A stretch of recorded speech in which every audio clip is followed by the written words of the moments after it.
In just a little bit, golfers will tee off at the storied Harbor Town Golf Links on Hilton Head Island. The course really and truly has been the stuff of legends. But have you ever wondered how Sea Pines became a world-class resort? News 3's Alexis King is live on Sea Pines with a look back at how it all started. Good morning, Alexis.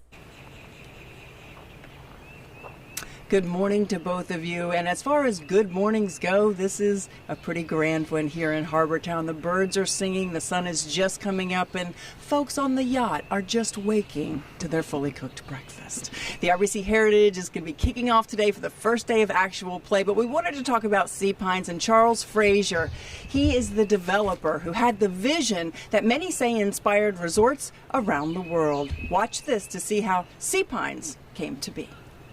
In 1955, the Frazier family was in the logging business, and they were looking for new places to timber, and while sailing, they discovered Hilton Head, a heavily forested seacoast island. So they came for the timber and logging, and Charles had this idea of developing a resort residential community and blending it with nature and the environment. And he went to his father and said, listen, I have this idea and I want to use some of this land to build this community.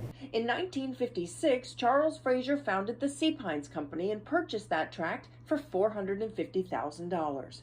He went to work at creating a space where man could coexist with nature. He wanted no buildings taller than the trees, and the community was not built to stand out, but rather to blend in. He did that in the architecture, he did that in the colors, he did that in the roadways of moving around trees rather than removing trees, and really wanted to live in harmony with the environment and the plant animal life here, and it's evident, here 70, 80 years later. Frazier also carved out large swaths of eco-green spaces that will never be developed. So within the Sea Pines community, you'll find abundant wildlife under a thick canopy of live oaks and tall pines. Winding roads will take you past tropical lagoons, horse stables, a community garden, ancient ruins, a marina, a harbor, an ocean, and a forest preserve. And the Sea Pines Forest Preserve is an absolute gem for Hilton Head and Sea Pines. 605 acres of undeveloped land, the largest undeveloped tract on the island, freshwater lakes, there's a 4,000-year-old Indian shell ring, wildflower meadow, plant life, animal life. It is spectacular, and we're really blessed that Charles set aside that land for just that purpose. And you can go in there and fish and ride your bike and see the birds and the egrets and the osprey and the alligators, and it's never going to be touched. Thanks to Charles Frazier. Thanks to Charles. He also thought the area might be okay for golf.